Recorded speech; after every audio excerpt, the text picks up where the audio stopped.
The Apaches on the Mescalero Reservation began to really thin their forest.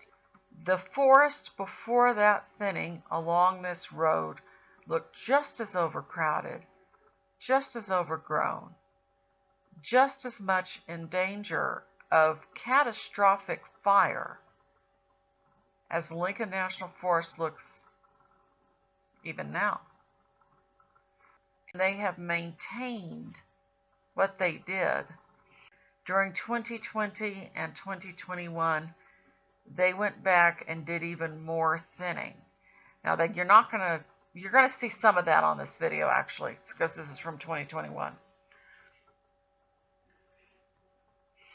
Right now, of course, many of us are aware that there are catastrophic conflagrations that have displaced 16,000 New Mexican households in the northern part of New Mexico.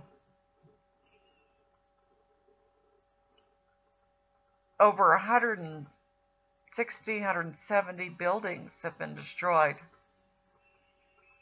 Families have lost their homes. People are displaced. This week, Los Alamos is in set condition, and they're not even having school because the fire might come their way.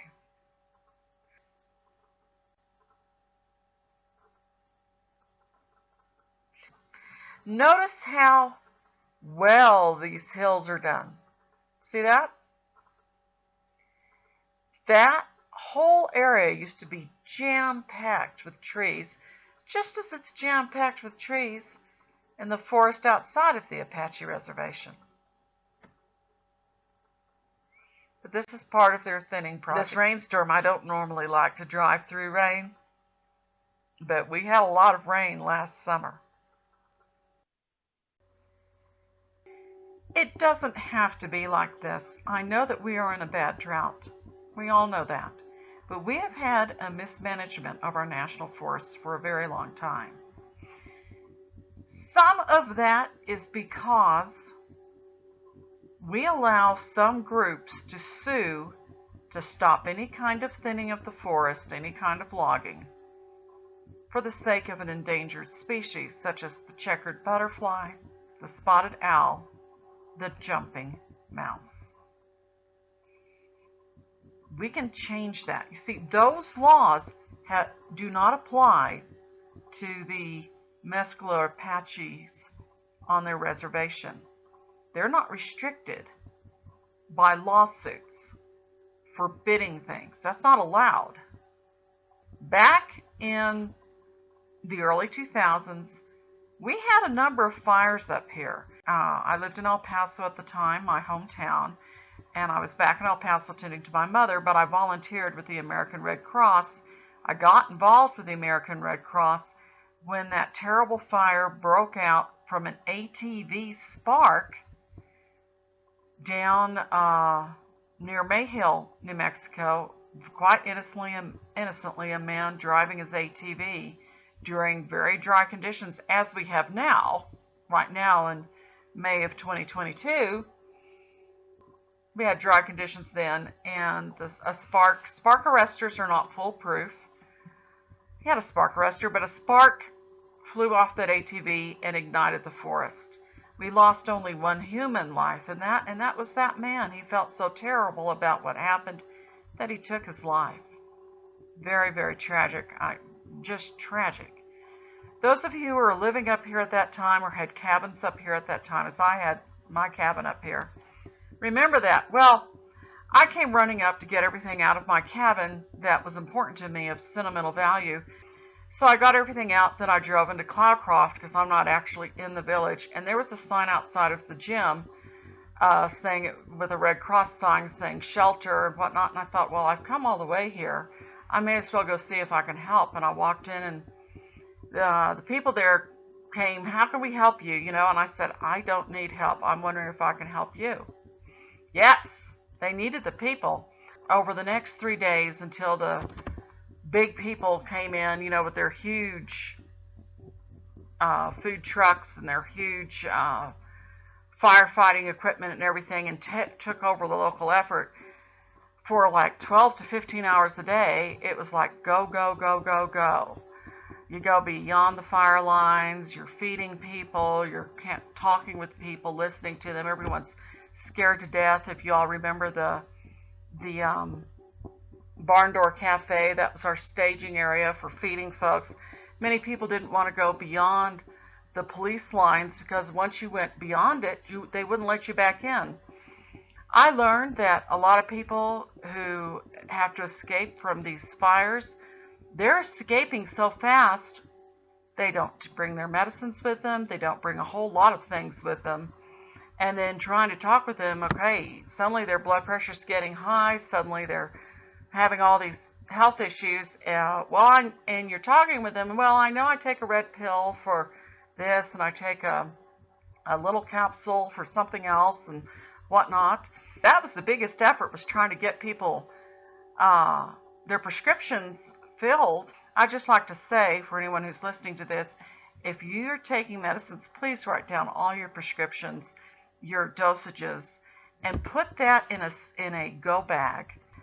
One of the ways you can be prepared in case for whatever reason you had to suddenly take off, try not to forget your prescriptions, but definitely have a go bag where you have a list of what you need to take. The Roswell Red Cross had covered this area, and she asked if we would be willing to go through all of the training so that we could be Red Cross volunteers. Therefore, when there were fires that went on up here, I would be called from El Paso to respond, and then I got involved with the El Paso Red Cross and went on some national disasters. It's how I became a prepper, actually. It completely changed my outlook about disasters, and that's where my prepper stuff comes from. The Mescalero Apaches saw the writing on the wall, and they proceeded to thin their forest. But as I hope you've noticed as we've been driving, how good this forest looks. This is all along the reservation, and they have kept it up as far as keeping things trimmed. We could do the same thing with our national forests if we had the will to do it. I don't know what it would take. If it would take a change in law, an executive order from the United States President, or if it would take the New Mexico State governor to have an executive order, or if New Mexico needs to have a constitutional amendment taking over the management of the national forests there. The big fire that's going on in northern New Mexico, the largest part of the reason is it was set by the United States Forest Service. For the U.S. Forest Service to have a controlled burn, which of course went out of control during the windy season and drought, makes no sense to me. I don't think it makes sense to anyone familiar with the Southwest and our weather patterns, because even if the wind is calm and everything's still in the morning, we know it's going to get breezy in the afternoon, and during a high drought, you don't burn. End of story. You just don't do that. Next, just the other day, in Wills Canyon, which is not far from me, up here in the mountains, somebody driving by took films of the Forest Service, either employees or contractors of the Forest Service, so they're still responsible, the Forest Service, welding on a fence. They exempted themselves from the forbidden welding that's going on now in Stage 2 fire restrictions. But they wanted to weld that fence, so they exempted themselves and were welding. Thank God nothing happened, but something sure could have. I don't trust those people anymore. I hope you've been noticing parts along this drive where the forest looks so good in comparison to how the forest looks as soon as you're off the Apache Reservation. Like, look at the left there and the right.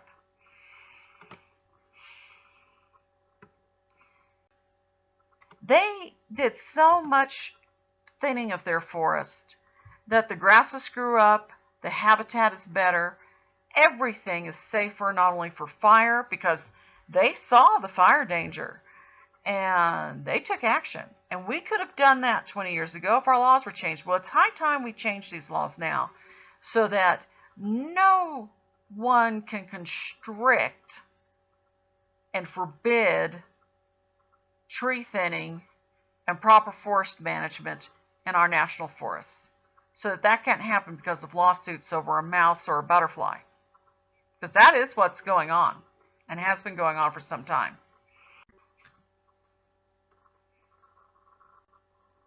In my book, we should be emulating what the Native Americans do to steward the land. This land was theirs in the first place. This land was theirs, and we stole it from them. We wrote laws saying that was okay. Then we wrote laws putting them on reservations, the Native Americans who were here first, and this land is theirs. I would like anyone who doesn't believe me about the national forests and the horrible state it is in, and what can be done as far as thinning it and cleaning it up, to come to New Mexico, to the Mescalero Apache Reservation, which is between Cloudcroft and Ruidoso, and look at it. The Lincoln National Forest has so much bark beetle kill, and I'm sure national forests all over the state of New Mexico have bark beetle kill. We have stands of standing dead trees, which are just like torches. So, come look at what the Mescalero Apaches have done to the forest on their land, and what they continue to do as far as properly stewarding the land. Now we're coming to a part you see on the right and a little bit on the left. This was not a result of thinning. This is a result of the fires being set by that arsonist back in the early 2000s, before the forest was thinned. And look at the difference. Look how it went up into the trees and it burned all the trees off. Almost all of them.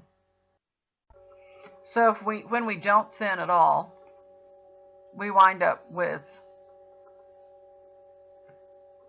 all the trees, or almost all of the trees, burned up.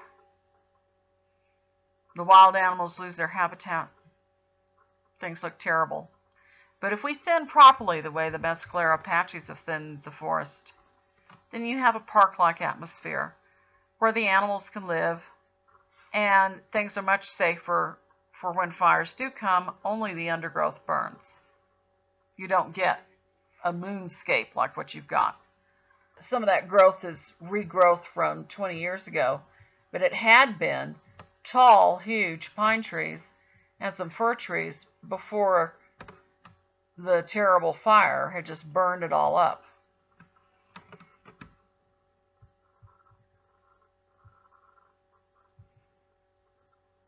When you see a moonscape like that, that's not logging. That's from a previous fire. Well, I don't see why we can't change laws so that New Mexico can properly manage the land that's within the state.